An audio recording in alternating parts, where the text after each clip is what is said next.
Leadership is all about generating momentum. Take a static organization or situation and drop in an effective leader into the mix. What do you get? Momentum. Where you have momentum and where you have no momentum, it always points towards leadership. In other words, where you have an effective leader, one of the most inevitable results is a growing sense of momentum. But that's only true if the leader does not begin to practice any of these, what I call all too common momentum killers. What are they?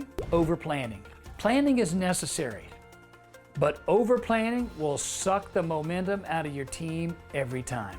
Dragging out decision making. When the team needs a decision, it's deadly when no decision can be found. A delayed decision deflates morale. Not communicating results. It's tragic when the organization actually hits a milestone and then nobody finds out about it. Sharing good news is low-hanging fruit for momentum building. Act on that. Next, celebrating trivial matters. If you measure the things that don't matter, pretty soon you'll be celebrating things that don't matter. Don't be sidetracked by irrelevant wins. Not having short-term wins. Grand slams are exciting, but rare.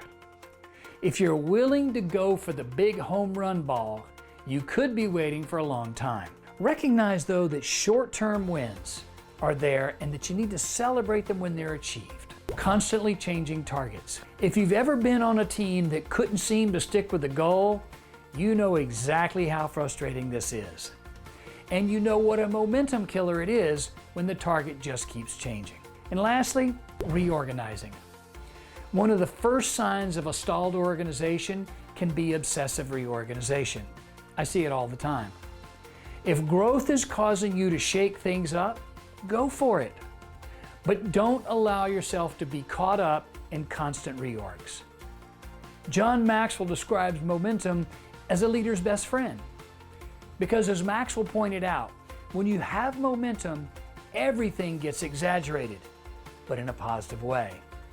So make sure that your leadership efforts are indeed creating forward momentum. And that starts with you by avoiding these 7 momentum killers. You got this.